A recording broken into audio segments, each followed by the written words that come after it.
Neyyattinkara general ആശുപത്രിയിലെ ചികിത്സാ പിഴവ് ആരോപണത്തിൽ നടപടി വൈകുന്നതിൽ കുടുംബത്തിന് അതൃപ്തി. ആരോപണ വിധേയനായ ഡോക്ടറെയും ആശുപത്രി സൂപ്രണ്ടിനെയും മാറ്റി നിർത്തി അന്വേഷണം നടത്തണമെന്ന് മരിച്ച കൃഷ്ണയുടെ ഭർത്താവ് ശരത്ത് പറഞ്ഞു. കുടുംബത്തിന്റെ പരാതിയിൽ ബന്ധുക്കളിൽ നിന്നും ഡോക്ടറിൽ നിന്നും മെഡിക്കൽ സംഘം മൊഴിയെടുത്തു.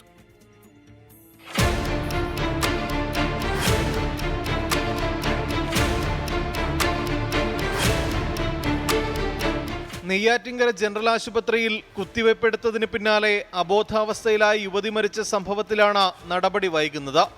ആശുപത്രിയുടെ ഭാഗത്തു നിന്ന് മരണത്തിന് മുമ്പും ശേഷവും ഗുരുതര വീഴ്ചയുണ്ടായി എന്നാണ് കുടുംബത്തിന്റെ ആരോപണം. മരിച്ച കൃഷ്ണയുടെ ഭർത്താവ് ശരത്തിന്റെ പരാതിയിൽ ആരോഗ്യവകുപ്പ് ഡയറക്ടറാണ് അന്വേഷണത്തിന് നിർദ്ദേശിച്ചത്.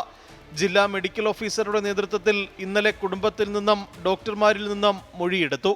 ഇന്നലെ 11 മണിക്ക് തന്നെ ഇതിനൊരു വ്യക്തത അവർ വരുത്തി തരാമെന്ന് പറഞ്ഞതാണ്. ഇത്രയും തെറ്റുകൾ ആ കേസ് ഷീറ്റുണ്ട്, അതെല്ലാം കാണിച്ച് പറഞ്ഞതാണ് എന്നൊക്കെ പറഞ്ഞപ്പോൾ വീണ്ടും പറയുന്നത് ഞാൻ എങ്കിൽ വിളിച്ചിട്ട് തിരിച്ച് വിളിക്കാം. ഞങ്ങൾക്ക് പറയാനുള്ളതെന്ന് വെച്ചാൽ നടന്ന കാര്യം മാത്രമേ പറയാനുള്ളൂ.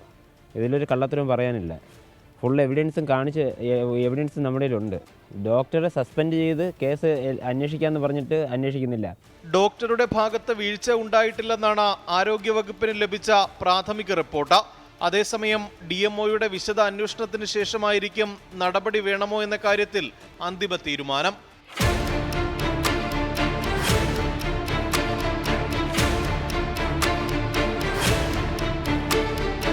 ജില്ലാ മെഡിക്കൽ ഓഫീസർ നാളെ ആരോഗ്യവകുപ്പ് ഡയറക്ടർക്ക് റിപ്പോർട്ട് സമർപ്പിച്ചേക്കുമെന്നാണ് സൂചന. 24 തിരുവനന്തപുരം.